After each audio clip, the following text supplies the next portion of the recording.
નમસ્તે મિત્રો, ધર્મ મનીષ પંડ્યા ઓફિશિયલ ચેનલ પર હું મનીષ પંડ્યા આપ સૌનું સ્વાગત કરું છું. મિત્રો, આજે સાંભળો અમૃતધારા બીજી, સોનાના લાડુ. એક ગામમાં બ્રાહ્મણ બ્રાહ્મણી રહે. તેમના પર ભગવાનની એટલી બધી કૃપા ઉતરી હતી કે 1, 2, 3 નહીં પણ 7 છોકરા હતા. આવી જ કૃપા લક્ષ્મીની નહોતી, એટલે માંડ ગુજરાન ચલાવતા હતા. ભગવાનની લીલા એવી છે કે ધાના ત્યાં પાના નહીં અને પાના ત્યાં ધાના નહીં, એટલે કે જ્યાં ખાવાવાળી વણઝાર છે ત્યાં ધાન્ય નથી. બ્રાહ્મણી ઘરરખું હતી, તેથી 7 છોકરાને સારી રીતે ઉછેરી રહી હતી. પિયરમાં મા બાપ મરી પરવાર્યા હતા, એટલે ઘરનો કારભાર તેના ભાઈ અને ભોજાઈના હાથમાં હતો. તેમની પાસે પૈસો હતો, પણ સંતાન સોગંદ ખાવા ન મળે. બ્રાહ્મણીને ભાઈ તરફથી કોઈ જાતનો ટેકો ન હતો. તેને તો ભાઈ તરફથી ઘણી આશા, પરંતુ ભોજાઈ એવી માથા ભારે હતી કે વાલ સોનું તો શું, સવાવાર કપડું પણ તેની પાસે જવા દે એમ ન હતી. તો પણ બ્રાહ્મણી ગામમાં ભાઈ ભોજાઈ માટે સારું જ બોલતી. એક વેળા પવિત્ર પુરુષોત્તમ માસનું આગમન થયું અને ગામમાં ભક્તિભાવ ઉભરાયો. ભાવિક સ્ત્રી પુરુષો ઉમંગથી નદીએ નાહવા જવા લાગ્યા. બ્રાહ્મણી પુરુષોત્તમ ભગવાનના વ્રત કરતી હતી. આ વર્ષે ભોજાઈએ પણ વ્રત કરવાનો સંકલ્પ કર્યો હતો. તેને બધી વાતનું સુખ, પણ ઘરમાં પારણું ઝૂલતું ન હતું. તેથી પુરુષોત્તમ પ્રભુની કૃપા મેળવવા માટે તે પુરુષોત્તમ મહિનો નાહવા લાગી. ફળની આશા રાખ્યા વગર વ્રત કરવામાં આવે તો ઉત્તમ છે, પરંતુ મોટાભાગના ભાવિકો વ્રત કરે છે તેની પાછળ કોઈ ને કોઈ વસ્તુની ઈચ્છા હોય જ છે. બ્રાહ્મણીને સંતતિનું સુખ હતું, પણ સંપત્તિની ખામી હતી, એટલે એ વ્રત કરતી હતી. તેની પાછળ ધનની લાલસા હતી. તેની ભોજાઈને સંતતિની ખોટ હતી, એટલે તે સંતતિની લાલસાએ વ્રત કરતી હતી. પુરુષોત્તમ માસ પૂરો થતાં ભાવિકો યથાશક્તિ ઉજવણું કરી બ્રાહ્મણોને જમાડી દાન દક્ષિણા આપતા હતા. હજુ એ સૌના વદન પર પુરુષોત્તમ માસનો ઉલ્લાસ દેખાતો હતો અને મુખ પર પુરુષોત્તમ પ્રભુનું રટણ હતું. ભોજાઈને ત્યાં મોટા જમણવારની તૈયારી થઈ રહી હતી. તેણે ગામના સમસ્ત બ્રાહ્મણોને જમવા માટે ગોર મારફત નોતરા પહોંચાડી દીધા હતા. એ સગાવાલાઓને ત્યાં જઈ જાતે જ નોતરા દઈ આવી હતી. ભોજાએ નોતરા દેતી નણંદને ત્યાં આવી. બ્રાહ્મણી તો તેને આજે ઘણા સમયે પોતાને ત્યાં આવેલી જોઈ હર્ષઘેલી થઈ ગઈ અને આવકાર આપી શેતરંજી પાથરી બેસવા માટે કહ્યું. એટલે ભોજાએ બોલી, ઘેર ટાણું માંડ્યું છે, એટલે ઊભા પગે કહેવા આવી છું. આજે મારે ઘેર જમણવાર છે, તો 7 ટાબરિયા, 8માં ભાઈ અને 9માં તમે બાઈ સાંજે જમવા આવવા તૈયાર રહેજો. હું તેડવા આવીશ. મારા આવ્યા સિવાય દોડી ન આવશો. ભોજાએ તો આટલું કહી લટક મટક કરતી ચાલતી થઈ, પણ બ્રાહ્મણીનું મોઢું ઉતરી ગયું હતું. ભોજાએ આપેલા નોતરામાં તો છડાઈ હતી, તેમાંય તે તેડવા આવે ત્યારે જ જમવા જવાનું હતું. તેણે મનમાં વિચાર્યું કે ઘરમાં બેસીને સૂકો રોટલો ખાવો, પણ શ્રીમંત ભોજાઈને ત્યાં મિષ્ટાન જમવા નથી જવું. પરંતુ તેની ભોજાએ જમવાનું નોતરું દેવા આવી ત્યારે બાળકો ઊભેલા હતા, એટલે તેઓ જમવા માટે તલ પાપડ થઈ ગયા હતા. આ તો મામાને ત્યાં જમણવાર હતો, તેથી ભાણાઓ ખુશ કેમ ન હોય. તે તો સાંજે જમવાનું છે એમ જાણીને કૂદાકૂદ કરવા માંડ્યા. મજા પડશે, મામાને ઘેર લાડુ ખાવાની મજા પડશે. તોફાને ચડેલા બાળકોને શાંત કરવા બ્રાહ્મણીએ રસોડામાં જઈ તેઓને જમવા બોલાવ્યા. તો બધા બોલી ઉઠ્યા, અમે તો સાંજે મામાને ઘેર લાડવા ખાઈશું, અત્યારે ખાવું નથી. ભૂખ્યા રહીશું તો વધારે લાડવા ખવાશે. બાળકોની હઠ આગળ માં લાચાર થઈ ગઈ. તે રસોડું આટોપવા બેઠી અને છોકરાઓ રમવા ચાલ્યા ગયા. આમ ને આમ સાંજના 5 વાગ્યા અને ગામના બ્રાહ્મણો રંગબેરંગી પિતાંબર પહેરીને ટોળે મળી જમવા જવા નીકળ્યા. બ્રાહ્મણીઓ પણ રંગબેરંગી સાડીઓ પહેરી બાળકોને સુંદર કપડાં પહેરાવી સહિયરો સાથે વાત કરતી કરતી જમવા જઈ રહી હતી. બધાયના મુખ પર ઉલ્લાસ હતો. આ બધું જોઈ બ્રાહ્મણીના છોકરાઓ પણ જમવા જવા ઉતાવળા થઈ રહ્યા હતા. બ્રાહ્મણી તેમને દિલાસો આપતી હતી કે એ બધા પારકા કહેવાય, એટલે તેમને પહેલાં જમાડવા પડે, જ્યારે આપણે તો ઘરના કહેવાઈએ. આપણે તો સૌથી છેલ્લે જમવાનું હોય. હમણાં મામા કે મામી તેડવા આવશે, એટલે આપણે જમવા જઈશું. પણ શ્રીમંતોને ગરીબોની ક્યાં પડી હોય છે. શ્રીમંત ભોજાએ નોતરું દઈ ગઈ અને સાંજે જાતે તેડી જવાનું કહી ગઈ હતી, પરંતુ બધા જમીને પાછા ફરી વળ્યા તોય કોઈ તેડવા ન આવ્યું. તેથી બ્રાહ્મણીએ આશા મૂકી દીધી. ભોજાએ કદાચ તેડવા આવે તો તે બાળકોને જમવા જ મોકલવાની હતી, પણ ગરીબ ભાણાઓના ભાગ્યમાં શ્રીમંત મામાના ઘરના મિષ્ટાન ખાવાનું નહીં લખ્યું હોય. તેથી રાત પડી તોય કોઈ તેડવા ન આવ્યું. સવારના ભૂખ્યા બાળકો મિષ્ટાનનું રટણ કરતાં કરતાં થાકી અંતે સૂઈ ગયા. પણ બાળકો ઉઠશે ત્યારે જમવાની વાત સંભાળશે એ બીકે બ્રાહ્મણીએ ભાઈના ઘર આગળ પડેલા જમણવારના એઠા પતરા લઈ આવવા વિચાર્યું. એ તો અંધારી રાતના લપાતી છુપાતી ભાઈના ઘર આગળ ગઈ. ત્યાં મોટા ઝુમરો ઝળહળી રહ્યા હતા. તેના પ્રકાશમાં તેણે ખૂણામાં એઠા પતરાળાનો ઢગલો જોયો. તે ઊભી ઊભી વિચારવા લાગી અને પ્રભુને રટવા લાગી, હે પુરુષોત્તમ પ્રભુ, ભોળાના ભગવાન, તે આખરે મારા બાળકોને ભૂખ્યા જ સુવાડ્યા ને? તારા રાજ્યમાં કોઈ ભૂખ્યું સૂઈ રહેતું નથી. તો મારા બાલુડાઓએ તારો શો અપરાધ કર્યો કે આજે એવો ટળવળીને ભૂખે પેટે સૂઈ ગયા? પ્રભુ, ક્યાં સુધી એમને આમ નામ રીબાવીશ? તારા રાજ્યમાં અંધેર નથી, માટે લાગે છે કે જે કંઈ થઈ રહ્યું છે તે અમારા ભલા માટે જ થઈ રહ્યું છે. આમ મનમાં વિચારતી બ્રાહ્મણીએ થોડાક પતરાડા એક લુગડામાં બાંધી લીધા અને તે લપાતી છુપાતી ઘેર આવી. ભાઈને ત્યાં બધા ધમાલમાં પડ્યા હતા, તેથી કોઈની નજર તેના પર પડી ન હતી. ઘેર આવી બ્રાહ્મણીએ બધા પતરાડા છૂટા મૂક્યા અને તેમાં એઠા વધેલા લાડવા અને ભૂકો જુદા કાઢ્યા અને તેમાંથી સફાયદાર લાડવા વાળી દીધા. તાજા જ લાડવા વાળ્યા હોય તેવા લાગતા હતા. પછી તેણે પતરાડાનો ઢગલો એક ખૂણામાં રાખ્યો. સવાર પડતા પહેલાં બ્રાહ્મણી ઉઠી દીવો પેટાવીને પેલા પતરાડા ઉકરડે નાખી આવવાનો વિચાર કરી પતરાડાના ઢગલા આગળ આવી અને ત્યાંનો દેખાવ જોઈ તે આશ્ચર્યમાં પડી ગઈ. એવો ચમત્કાર બન્યો હતો કે રાતના તેણે ખૂણામાં જે ખાખરાના પતરાડા મૂક્યા હતા તે દિવસના પ્રકાશમાં સોનાના દેખાતા હતા. તે સોનાની જેમ ઝળહળી રહ્યા હતા. આ તો ન માન્યામાં આવે એવી વાત હતી. આથી બ્રાહ્મણીએ તેના પતિને ઉઠાડ્યા અને કહ્યું, નાથ, કંઈક ચમત્કાર બતાવું. રાતના મેં ખાખરાના પતરાડા ખૂણામાં મૂક્યા હતા, તે અત્યારે સોનાના દેખાઈ રહ્યા છે, માટે તમે જુઓ. બ્રાહ્મણ તો મનમાં તરંગો કરતો ખૂણામાં આગળ આવ્યો તો સાચે જ સોનાના પતરાડા પડ્યા હતા. તે તો હરખમાં આવીને કહેવા લાગ્યો, પુરુષોત્તમ ભગવાન જરૂર આપણા પર પ્રસન્ન થયા લાગે છે. આપણે ભાવથી પુરુષોત્તમ વ્રત કરીએ છીએ તેનું આ ફળ છે.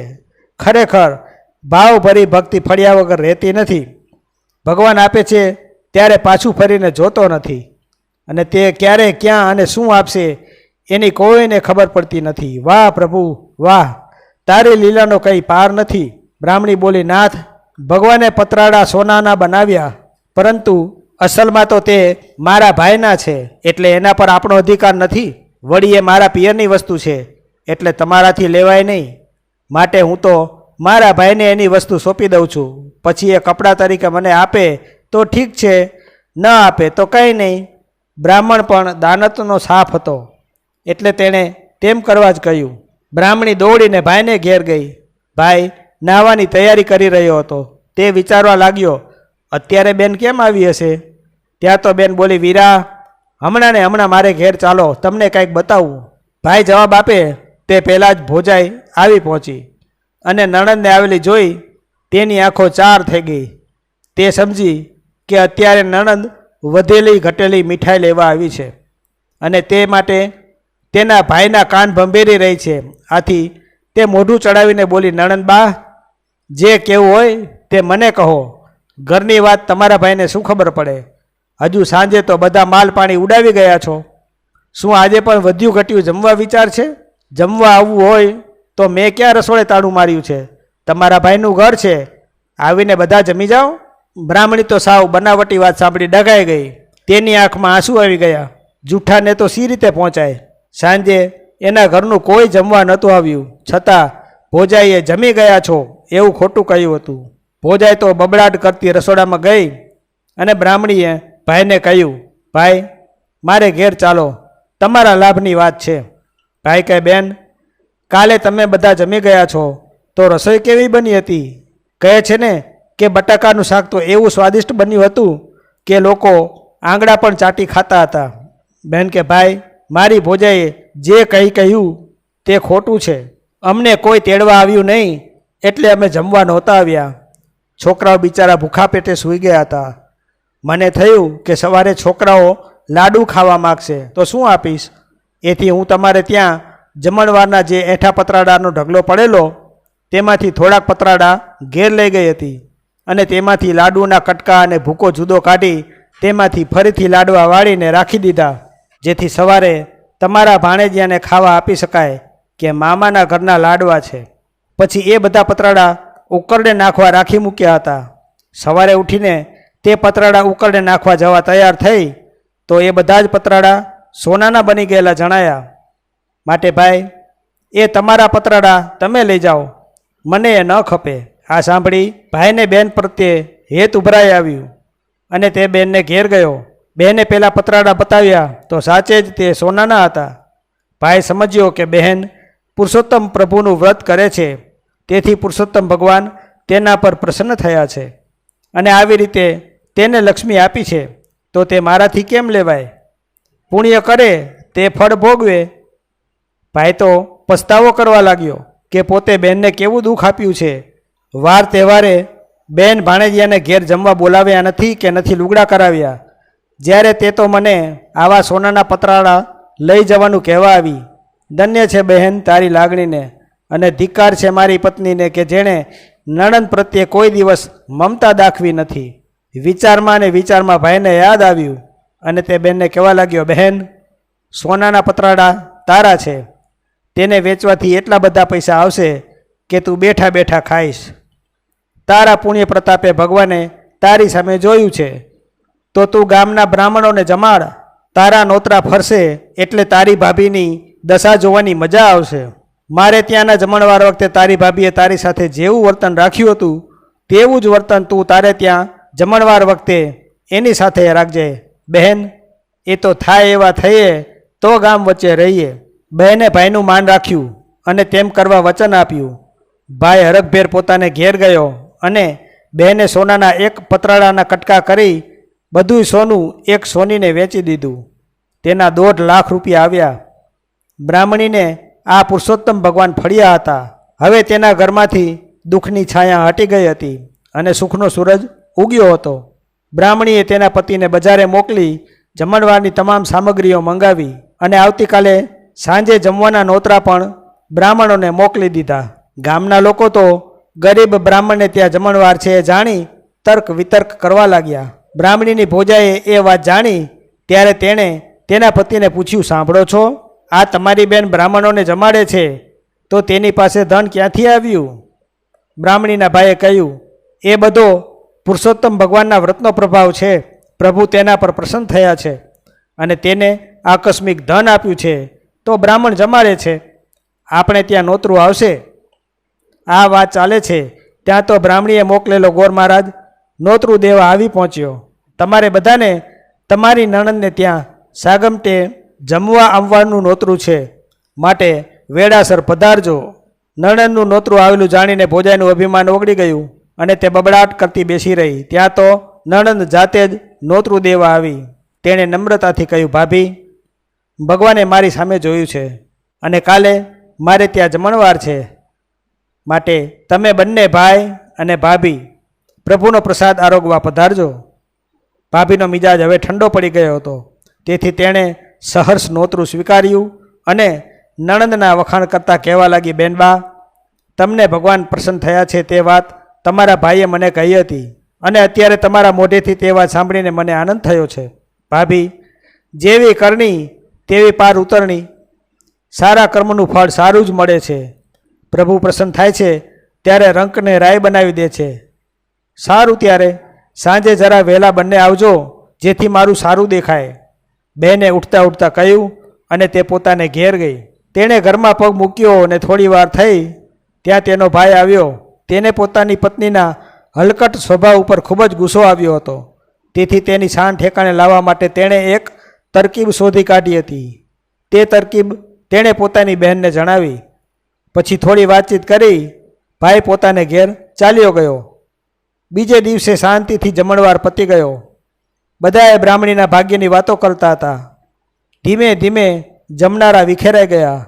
હવે કુટુંબીઓ જ જમવામાં બાકી રહ્યા હતા. બેને ભાઈ અને ભોજાઈને જમવા બેસાડી દીધા અને બેનના છોકરા એટલે કે ભાણિયા પીરસવા આવ્યા. 20 જણ જમવા બેઠા હતા એટલે પીરસનારા એક પછી એક ઝડપથી પીરસતા હતા. હવે લાડુ નીકળે એટલી વાર હતી ત્યાં તો એક ભાણિયો લાડુ પીરસવા નીકળ્યો. તેણે બધાના પતરાડામાં ઘીથી લચપચતા લાડુ પીરસ્યા. ફક્ત મામીની પતરાડી બાકી રાખી હતી. તુરત જ તે થાળીમાં સોનાના લાડુ લઈ આવ્યો અને તે મામીની પતરાડીમાં પીરસ્યા. મામીએ હાથમાં લાડુ લઈ તપાસ્યા તો તે સોનાના હતા. તે તો વળી વિચારમાં પડી ગઈ કે સોનું તે વળી ખવાતું હશે. ત્યાં તો નણંદના ભાણિયા બોલી ઉઠ્યા, બધુંય આવી ગયું, હવે બધા જમવા માંડો. બ્રાહ્મણીની ભોજાઈ બોલી, ભાણાભાઈ તમારે મને ભૂખી રાખવી છે કે શું? સોનાના લાડુ તો મારે સી રીતે ખાવા? આવી રીતે સી મસ્કરી હોય? જ્યારે ભોજાઈને ઘેર જમણવાર હતો ત્યારે તે નણંદને ત્યાં જમવાનું નોતરું દેવા ગઈ ત્યારે છોકરાઓને ટાબરિયા કહ્યા હતા. આજ એ જ છોકરાઓને તેણે માનથી ભાણાભાઈ કહીને બોલાવ્યા અને નરમાસથી વાત કરી. નણંદના ભાણાઓ સમજી ગયા કે બધુંય ધનને માન છે. આજ દિન સુધી મામીને મન અમારી કંઈ કિંમત નહોતી અને અમને ટાબરિયા કહીને બોલાવતા હતા. ખરેખર ધનનો પ્રતાપ જ એવો છે. નાણાં વગરનો નાથીઓને નાણે નાથાલાલ એ કહેવત ખોટી તો નથી જ. હજુય મામી સોનાના લાડવાને જોઈ રહી હતી. તેથી ભાણાએ કહ્યું, મામી તમે રહ્યા શ્રીમંત એટલે જ તમને સોનાના લાડુ પીરસ્યા છે, માટે ઉમંગથી જમો. નણંદ નજીકમાં ઊભી હતી. તે આ બધું જોયા કરતી હતી. ભાઈ અને ભોજાઈ થોડે દૂર જમવા બેઠા હતા. ભાઈએ ભાણાઓને શીખવાડ્યું હતું તે મુજબ તેમની મામીને કહ્યું હતું. આથી તે પણ મનમાં હરખાતો હતો. આખરે તેણે પત્નીને કહ્યું, તારા ભાણામાં તો સોનાના લાડુ પીરસ્યા છે, પણ તે તો તારી નણંદને અને ભાણિયાઓને છતે નોતરે ભૂખ્યા રાખ્યા હતા અને બિચારીએ રાતના એઠા પતરાડામાંથી એંઠ શોધી અને તેના લાડવા બનાવીને છોકરાઓને ખવડાવવા પડ્યા હતા. તું અને હું તો બેન ભાણિયાને કાંઈ ના આપી શક્યા. 2 હાથવાડા આપી આપીને શું આપવાના હતા? 1000 હાથવાડો આપે છે ત્યારે પાછું વાળીને જોતો નથી. બેનની હૃદયની ભક્તિના પ્રતાપે પુરુષોત્તમ ભગવાને પ્રસન્ન થઈ ને પતરાડા સોનાના બનાવીને બેનની ભીડ ભાંગી. તું તારે ખાવા માંડ, આ તો તને સોનાના લાડુ પીરસ્યા છે. આ સાંભળી ભોજાઈ ઉઠી અને નણંદને ભેટી પડી અને માફી માગતા કહેવા લાગી, બેનબા થવાનું હતું તે થઈ ગયું. ગઈ ગુજરી ભૂલી જાઓ. મારાથી તમને માઠું લાગ્યું હોય તો હું ક્ષમા માગું છું. બ્રાહ્મણીએ કહ્યું, ભાભી ભગવાન જે કરે છે તે સારા માટે જ કરે છે. તમારે ઘેર હું જમવા ન આવી તે જ સારું કર્યું. તો જ મને એઠા પતરાડા લાવવાનું સૂઝ્યું અને તે પતરાડાએ જ મારા ઘરમાં સોનું વરસાવ્યું. આમ કહી બ્રાહ્મણીએ ભાભીને જમવા બેસાડ્યા અને તેણે પાસે બેસીને ભાભીને ઘીથી લચપચતા લાડુ ખવડાવ્યા અને પોતે પણ તેમની સાથે ખાધું. આથી તેના ભાઈને આનંદ થયો અને ત્યારથી બધા હળીમળીને સાથે રહેવા લાગ્યા. ભાવ થકી ભક્તિ કરે જે ભાવિક નર નાર, નિશ્ચય તેને માનજો ભવસાગર તરનાર. પુરુષોત્તમને પૂજતા સફળ થાય અવતાર, રિદ્ધિ સિદ્ધિ પામતા સુખી બને સંસાર. પ્રભુ ભક્તિનો મહિમા અપાર છે. પુરુષોત્તમ ભગવાન તેના ભક્તો પર પ્રસન્ન થયા વગર રહેતા નથી, પરંતુ હૃદયની ભક્તિ હોવી જોઈએ. ભક્તિનો આડંબર ન હોવો જોઈએ. જેવી રીતે ભગવાન બ્રાહ્મણીને ફળ્યા તેવી જ રીતે પુરુષોત્તમ ભગવાનનું વ્રત કરનારને અને કથા વાર્તા સાંભળનાર વાંચનારને જરૂર ફળે છે. બોલો પુરુષોત્તમ ભગવાનની જય. તો મિત્રો, જો આપને આવા વિડીયો પસંદ હોય, આપને આવી ધાર્મિક વાર્તાઓ પ્રસંગો સાંભળવા ગમતા હોય તો આ ચેનલને લાઇક, શેર અને સબસ્ક્રાઈબ કરજો. ધન્યવાદ.